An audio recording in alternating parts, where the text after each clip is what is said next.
নমস্কাৰ DY 365 এই বিশেষ অনুষ্ঠান DY Politika let's talk otherwise সেই অনুষ্ঠানলৈ মই মৃগাংক শইকীয়াই সকলোকে স্বাগতম জনাইছোঁ ব্যতিক্ৰমী দৃষ্টিভংগীৰে সাম্প্ৰতিক ৰাজনৈতিক ঘটনা পৰিঘটনাৰ ওপৰত আলোকপাতৰ এই অনুষ্ঠান আমাৰ আজিৰ বিষয়বস্তু 2026 পূৰ্বে দুখন যুঁজ जेल जाते हुए दिखाएंगे और इससे उनको ना मोदी बचा पाएगा ना अमित शाह बचा पाएगा অসমতে জন্ম কৰা এটা অসমীয়া দুধদানি খাই মই জন্ম হোৱা নাই মাৰ গাখীৰ খাই জন্ম হৈছোঁ গতিকে ৰাহুল গান্ধীক বুঢ়াঙুলি দুৰ্ভাগ্যজনকভাৱে গৌৰৱ গগৈ আমাক উচতনি দিয়া তেওঁ বুজি পোৱা নাই আমাক ফোন কৰিলে সুধিলে হ'ল আমি ফোন কৰিলে তেওঁ কিয় ফোনটো নধৰে আমি অকল গগৈয়ে নহয় সকলোকে লৈ একেলগে যুঁজিম আৰু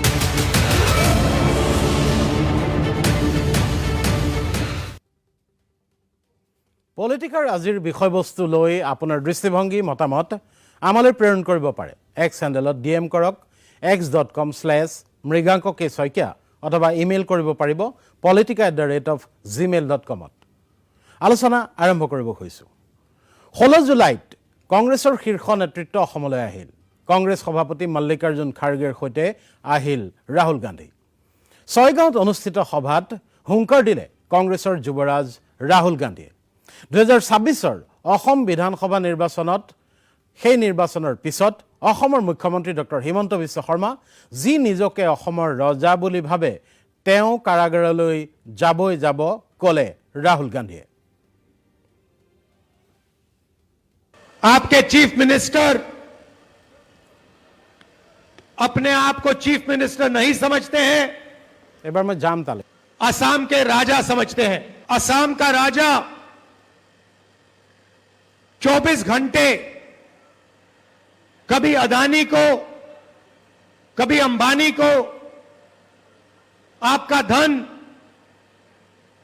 आपकी जमीन देने में लगे हुए हैं बड़ी बड़ी बातें करते हैं चिल्लाते हैं मगर आप आज जाकर टेलीविजन पे उनका चेहरा देखना उनकी आवाज सुनना और आपको दिखेगा कि उनकी आवाज में उनके दिल की गहराई में डर है क्योंकि वो जानते हैं कि एक ना एक दिन कांग्रेस के जो बब्बर शेर हैं उन्हें पकड़ के जेल के अंदर डाल देंगे कि कुछ ही समय में आपको यही मीडिया वाले आपके चीफ मिनिस्टर को जेल जाते हुए दिखाएंगे और इससे उनको ना मोदी बचा पाएगा ना अमित शाह बचा पाएगा অৱধাৰিতভাৱে ৰাহুলৰ এনে সাৱধান বাণীক লৈ তীক্ষ্ণ আৰু কঠোৰ প্ৰতিক্ৰিয়া প্ৰকাশ কৰিলে মুখ্যমন্ত্ৰী ডক্টৰ হিমন্ত বিশ্ব শৰ্মাই মুখ্যমন্ত্ৰী ডক্টৰ শৰ্মাই ক'লে মই দুধদানিৰে গাখীৰ খাই ডাঙৰ হোৱা নাই মাৰ গাখীৰ খাই ডাঙৰ হৈছোঁ এইদৰে কৈ ৰাহুল গান্ধীক উদ্দেশ্যি বুঢ়া আঙুলি দেখুৱালে ডক্টৰ হিমন্ত বিশ্ব শৰ্মাই ৰাহুল গান্ধীক এটা কথা মই কৈ থৈ দিওঁ যে ময়ো অসমতে জন্ম কৰা এটা অসমীয়া দুধদানি খাই মই জন্ম হোৱা নাই মাৰ গাখীৰ খাই জন্ম হৈছোঁ গতিকে ৰাহুল গান্ধীক বুঢ়াঙুলি কালিতো মোক এৰেষ্ট কৰিম বুলি কোৱা কাৰণে কংগ্ৰেছবিলাকে বেছি গৰম হৈ আছে কংগ্ৰেছবিলাকে আটাইতকৈ বেয়া পাইছে ৰাতি গোটেইখন ফোন কৰি মোক কৈছে যে দাদা এইটো ক'বৰ কাৰণে আহিছিল হয় না গতিকে ৰাহুল গান্ধীক মোৰ এনেকুৱা এটা ডাঙৰ বুঢ়াঙুলি এটা দেখুৱাই দিব ছয়গাঁৱৰ দলীয় কাৰ্যকৰ্তাৰ সভাত তিনিবাৰকৈ হিমন্ত বিশ্ব শৰ্মাক বিধানসভা নিৰ্বাচনৰ পিছত অসমবাসীয়ে কাৰাগাৰত দেখিব বুলি মন্তব্য ৰাহুল গান্ধীৰ কংগ্ৰেছে নহয় হিমন্ত বিশ্ব শৰ্মাক অসমবাসীয়ে কাৰাগাৰলৈ পঠিয়াব বুলি কৈ ৰাহুলে দাবী কৰিলে 2026 অসম বিধানসভাৰ নিৰ্বাচনত ক্লিন সুইপ কৰিব কংগ্ৰেছে असम की जनता जानती है असम की जनता के दिल में है और आप देखना कुछ इस समय में चुनाव होगा और आप देखना कांग्रेस पार्टी इस चुनाव को स्वीप करके जीतेगी। ৰাহুলৰ এনে দাবীৰ বিপৰীতে মুখ্যমন্ত্ৰীৰ মন্তব্য, ৰাহুল গান্ধীহে কোন দিনা জেললৈ যাবলগীয়া হয় তাৰ ঠিকনা নাই। ইডিয়ে শেহতীয়াকৈ ৰাহুল গান্ধীৰ ভনীজোৱাই ৰবাৰ্ট বাদ্ৰাৰ সম্পত্তি জব্দ কৰাৰ তথ্য দি মুখ্যমন্ত্ৰীৰ ভাষ্য, গান্ধী পৰিয়ালক কাৰাবন্দী কৰিবলৈ দেশত বহুত কাৰাগাৰ ৰৈ আছে। This is a big question whether Rahul Gandhi will be in jail and when. Today also ED has seized many property of Robert Vadra. So I think there are many jail in India waiting for the Gandhis. So if from inside the jail he can arrest me, I don't know. But normally I know people who goes inside, they cannot arrest other people. So you see, he's just a MP today. How can he arrest the chief minister? So he has told in the meeting, write it down in the paper, Himanta Biswa Sarma will be put in his jail. Nobody has written.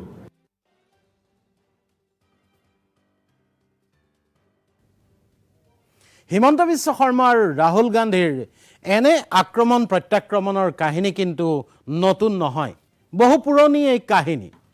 2016 চনত মুখ্যমন্ত্ৰী তৰুণ গগৈৰ বিপৰীতে বিসম্বাদ কৰি যেতিয়া বিজেপিমুখী হৈছিল তৰুণ গগৈ, সেই সময়তে ৰাহুল আৰু হিমন্ত বিশ্ব শৰ্মাৰ সংঘাত পোহৰলৈ আহিছিল।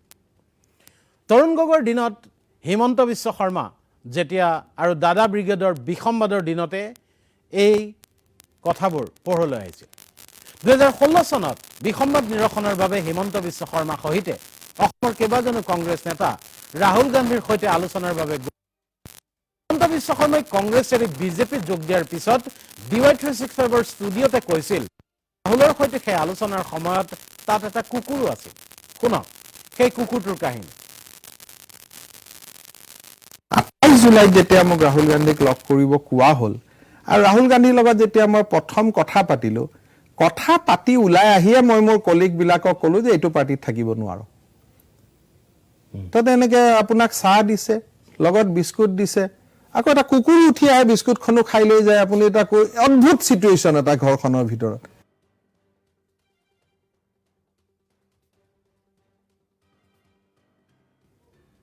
(2017) ৰাহুলৰ টুইট সন্দৰ্ভত এক বিতৰ্কৰ সময়তো ৰাহুলে তেওঁৰ সেই কুকুৰটোৰ ভিডিঅ' পোষ্ট কৰিছিল।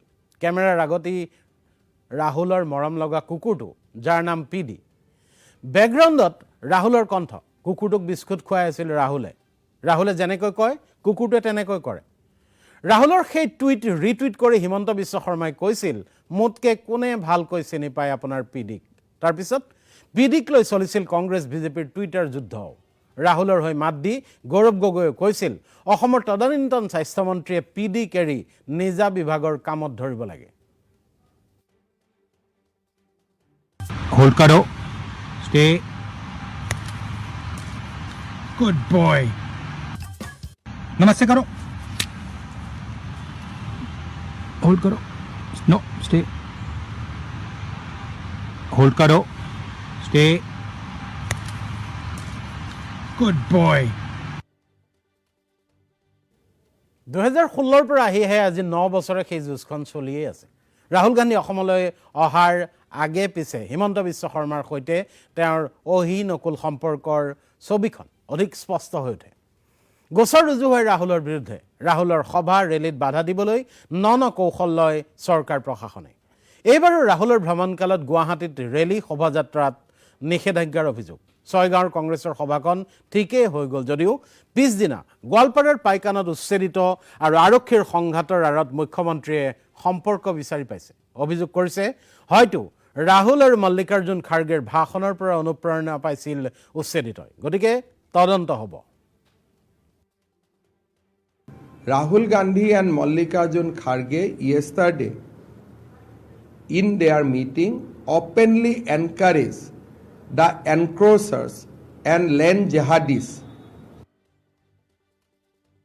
অৰ্থাৎ মুখ্যমন্ত্ৰীয়ে কৈছে যে ৰাহুল গান্ধী আৰু মল্লিকাৰ্জুন খাৰ্গেৰ ভাষণৰ পৰা যদি উচ্ছেদিত লোক যিসকলে আৰক্ষীৰ ওপৰত আক্ৰমণ কৰিছিল তেওঁলোকে অনুপ্ৰেৰণা পাইছে তেন্তে আইনী ব্যৱস্থা লোৱা হ'ব ৰাহুল গান্ধী মল্লিকাৰ্জুন খাৰ্গেৰ বিৰুদ্ধে। আচলতে মুখ্যমন্ত্ৰী ইয়াৰ পূৰ্বেও ৰাহুল গান্ধীক গ্ৰেপ্তাৰৰ কথা কৈছিল। সেয়া আছিল 2024 লোকসভা নিৰ্বাচনৰ আগৰ কথা। ভাৰতজোৰো ন্যায় যাত্ৰা কৰিছিল ৰাহুল গান্ধীয়ে। সেই যাত্ৰা অসম পাওঁতেই লাগিছিল হাহাকাৰ। গুৱাহাটীত প্ৰৱেশক লৈও কংগ্ৰেছ নেতা আৰু আৰক্ষী প্ৰশাসনৰ মাজত এখন সৰু সুৰা কুৰুক্ষেত্ৰই হৈছিল। গুৱাহাটীত প্ৰৱেশৰ অনুমতি নাপাই ৰাষ্ট্ৰীয় ঘাইপথেৰে পাৰ হৈছিল ৰাহুলৰ ৰেলী। গুৱাহাটীত ৰাহুলে আইন শৃংখলা ভংগ কৰি কি কৰিব খুজিছিল সেয়া জনাই মুখ্যমন্ত্ৰীয়ে কৈছিল ৰাহুল আৰু কংগ্ৰেছৰ আন নেতাক গ্ৰেপ্তাৰ কৰা হ'ব। যদি সঁচাকৈয়ে তেওঁ হিন্দু ধৰ্মক ইমান বিশ্বাস কৰে, মা কামাখ্যা মন্দিৰতো কালি 1 মিনিট সময় সোমাই যাব পাৰিলেহেঁতেন।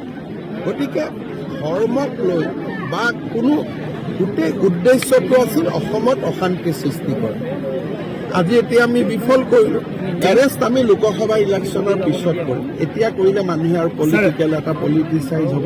লোকসভাৰ কেছটো হ'ল, এতিয়া SIT ইনভেষ্টিগেশ্যন কৰিব আৰু যিবিলাক প্ৰমাণ আমাৰ সন্মুখত আছে।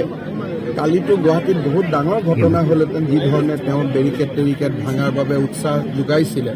গতিকে আমি সময়ত লোকসভা ইলেকশ্যনৰ আগতে আমি বৰ বেছি নকৰোঁ, কাৰণ অসমত আমি এনেই জিকি আছোঁ আৰু ইয়াত বৰ বেছি পলিটিকেল হুলস্থুল কৰি লাভ নাই। শান্তিপূৰ্ণভাৱে ৰাজ্যখন থাকিলেই ভাল আমাৰ।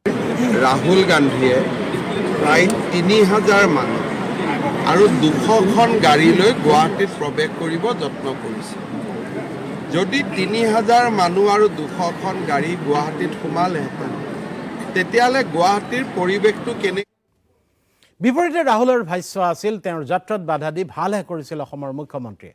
যিমানে বাধা দিছিল সিমানে প্ৰচাৰ পাইছিল আৰু এনে বাধাত হেনো মজাই লৈছিল ৰাহুল গান্ধীয়ে। असम के चीफ मिनिस्टर यात्रा के अगेंस्ट कर रहे हैं। सबसे पहले इससे यात्रा का फायदा हो रहा है। जो पब्लिसिटी हमें शायद नहीं मिलती वो असम के चीफ मिनिस्टर और शायद उनके पीछे अमित शाह हमारी मदद कर रहे हैं, तो उससे तो हमारा फायदा ही फायदा है। और मेन इशू आज असम में यात्रा बन गया है। अब जहां तक मंदिर में जाने का रोकना, कॉलेज में जाने से रोकना, अब यहाँ पे पद यात्रा रुकवानी, ये तो इनकी स्टाइल है। इंटिमिडेशन टैक्टिक्स है। हम इंटिमिडेट नहीं होते इन लोगों से, क्योंकि जनता अपने आप से पूछ रही है कि भैया ये हो क्या रहा है। राहुल जी मंदिर जाना चाहते हैं, उनको क्यों रोक रहे हैं। राहुल जी स्टूडेंट से बात करना चाहते हैं, उनको क्यों रोक रहे हैं। पद यात्रा नड्डा जी की चली जाती है, बजरंग दल की चली जाती है, मगर कांग्रेस पार्टी की नहीं जा सकती। कॉलेज में जाने से रोका, पूरा कॉलेज भरा गया। आपने देखा पूरा कॉलेज भरा गया।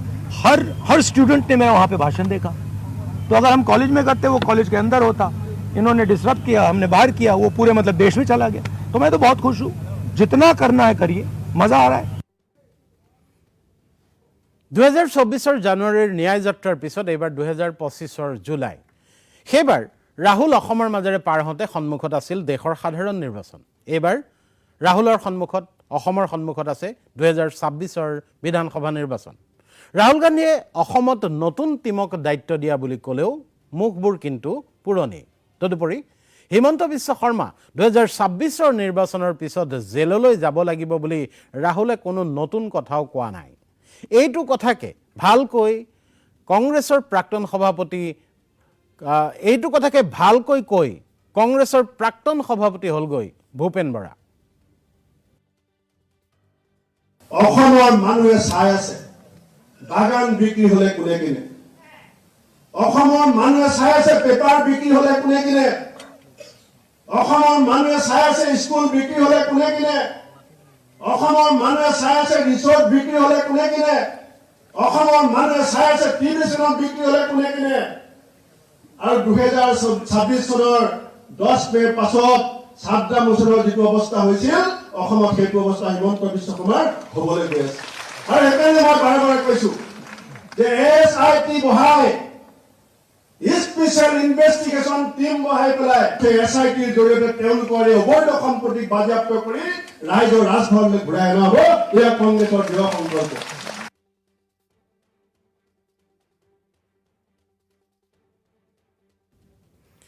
হিমন্ত বিশ্ব শৰ্মা কাৰাগাৰলৈ যাব লাগিব বুলি ভূপেন বৰাৰ পৰা ৰাহুল গান্ধীয়ে সকলো কংগ্ৰেছ নেতাই যিদৰে আত্মবিশ্বাসেৰে কৈ আছে তেনে পৰিৱেশ কিন্তু অসমবাসীয়ে অসমত মুঠেও দেখা নাই।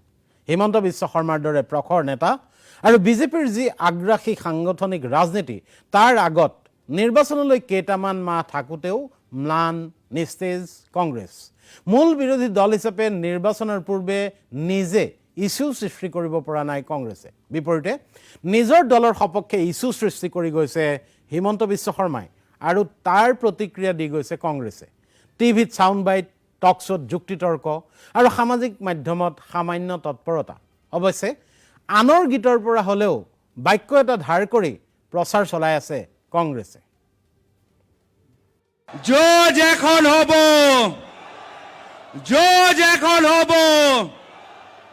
আমি জজিম আর আমি জিকিম। এই বিজেপি সরকার ভয় করে যে আহা বছর যেটা কংগ্রেসের সরকার আহিব এটা এটা টকাৰ হিসাব জনসাধাৰণক দিব লাগিব।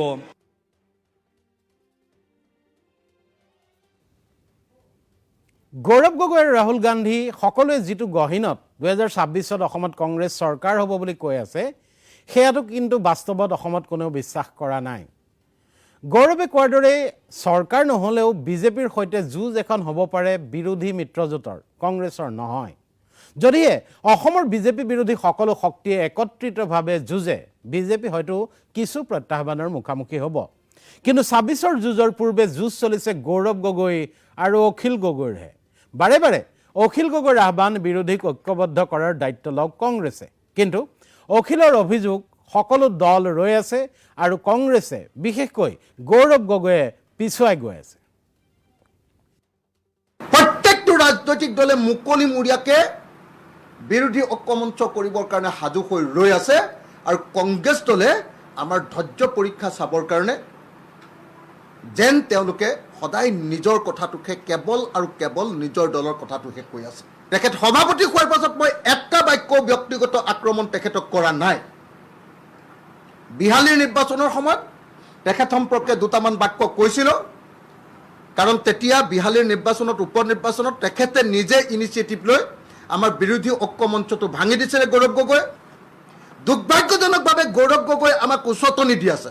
মই জানো যে গৌৰৱ গগৈ বাহিৰে কংগ্ৰেছ দলৰ আটাইবিলাক নেতৃত্ব ঐক্যবদ্ধ যে বিৰোধী ঐক্যমঞ্চ লাগে, কিন্তু কিবা এটা ৰহস্যজনক কাৰণত গৌৰৱ গগৈ ডাঙৰীয়াই এই বিৰোধী ঐক্যমঞ্চটোৰ ক্ষেত্ৰত পিছুৱাই গৈ আছে। কেৱল তেখেতে অকলে আমি জনামতে কংগ্ৰেছ দলৰ ভিতৰত গোটেই বিৰোধী ঐক্যমঞ্চটোৰ ক্ষেত্ৰত সিদ্ধান্ত নোলোৱাকৈ ৰাখি দিছে। ইফালে গৌৰৱ গগৈয়ে অখিল গগৈৰ কথাৰ ঠিক নাই বুলি বাৰে বাৰে কৈ আছে। অখিল গগৈৰ হেনো ABCD ভাৰ্চন আহি থাকে। বিৰোধী ঐক্যক লৈ হেনো বুদ্ধিজীৱীৰ অভিৱৰ্তনতে স্থিতি স্পষ্টকৈ জনাই থোৱা হৈছে। জানিবলগীয়া যদি অধিক কিবা আছে তেন্তে গৌৰৱ গগৈলৈ অখিল গগৈয়ে ফোন কৰিব পাৰে। মইতো সদায় কওঁ তেওঁ কোনদিনা কি কথা কয়, এদিন মিত্ৰতাৰ কথা ক'ব, এদিন কিবা বেলেগ কথা ক'ব। আজি মানে অখিল গগৈ ডাঙৰীয়া ABCDEF মানে ভাৰ্জন আছে। আমাৰ কথাখিনি অটল, আমাৰ কথাখিনি স্পষ্ট।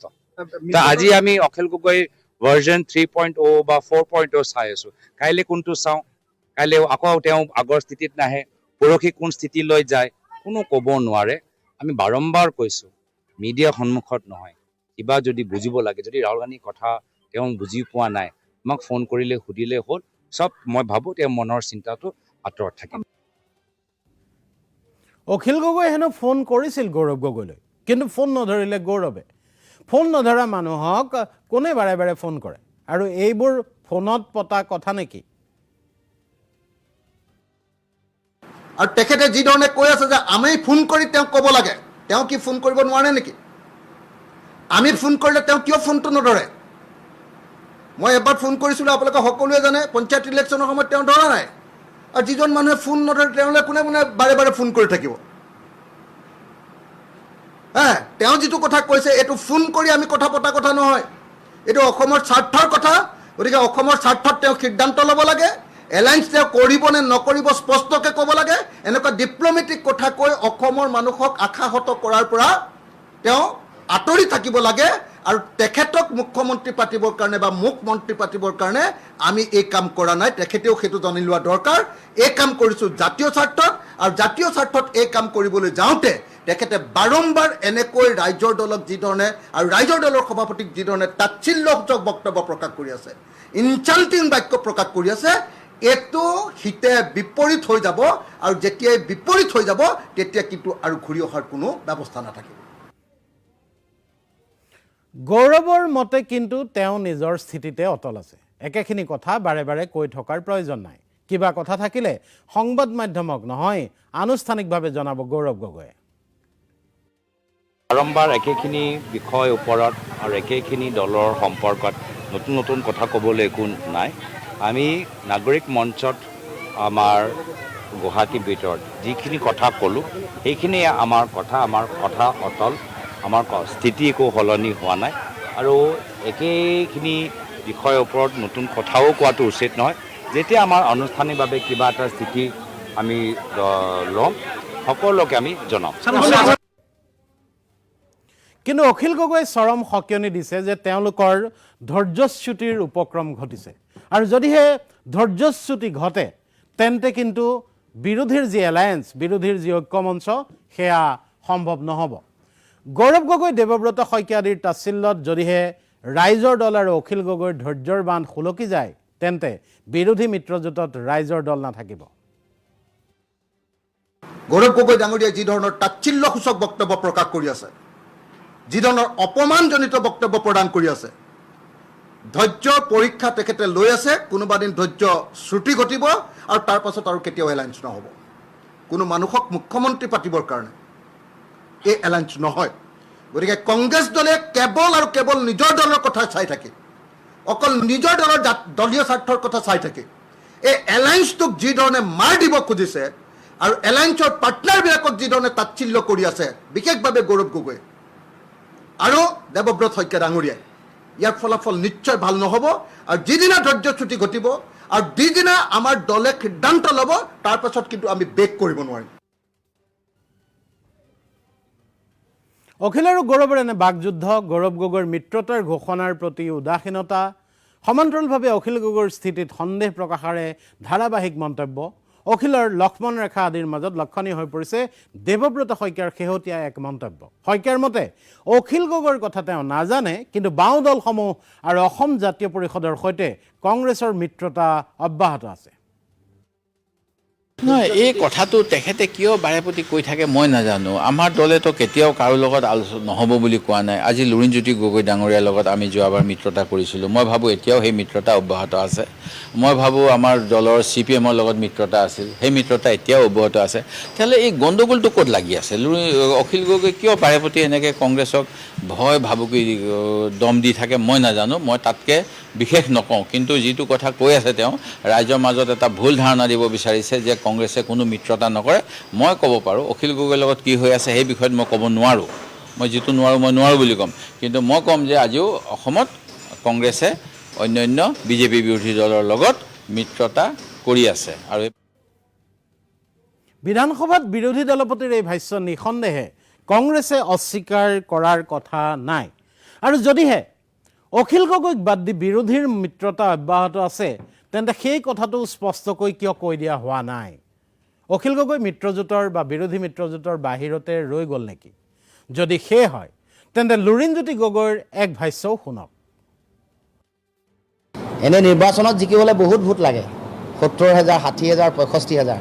হৰুৱাবলৈ বা কাৰোবাক পৰাভূত কৰিবলৈ বেছি ভোট নালাগে, 5,000, 10,000 পালেই হয়। গতিকে সেইটোৱে শিকাইছে যে আমি ঐক্যবদ্ধতাৰে যুঁজিব লাগিব, বিৰোধী ঐক্যবদ্ধ হ'ব লাগিব। সকলোকে লৈ বিজেপিক প্ৰতিহত কৰিম। আমি অকল গগৈয়ে নহয়, সকলোকে লৈ একেলগে যুঁজিম আৰু বিজেপিক পৰাভূত কৰিম। অৰ্থাৎ বিৰোধী ঐক্যবদ্ধ হ'লেহে কংগ্ৰেছে প্ৰচাৰ চলোৱাৰ দৰে যুঁজ এখন হ'ব। নহ'লে 2026ত কাৰ যুঁজ চাব? এখন দুখন নহয়, সমষ্টিয়ে বিৰোধীৰ মাজতে খনে খনে যুঁজ হ'ব। আৰু তেনেহ'লে 2026টো বাদেই আৰু দুটামান নিৰ্বাচনৰ পিছতো হিমন্ত বিশ্ব শৰ্মাক কাৰাবন্দী কৰাৰ কংগ্ৰেছৰ যি স্বপ্ন সেয়া দিবা স্বপ্ন হৈয়ে থাকিব। আজিৰ পলিটিকা ইমানতে সামৰিব খুজিছোঁ। মই মৃগাংক শইকীয়াই লৈছোঁ বিদায়। ধন্যবাদ।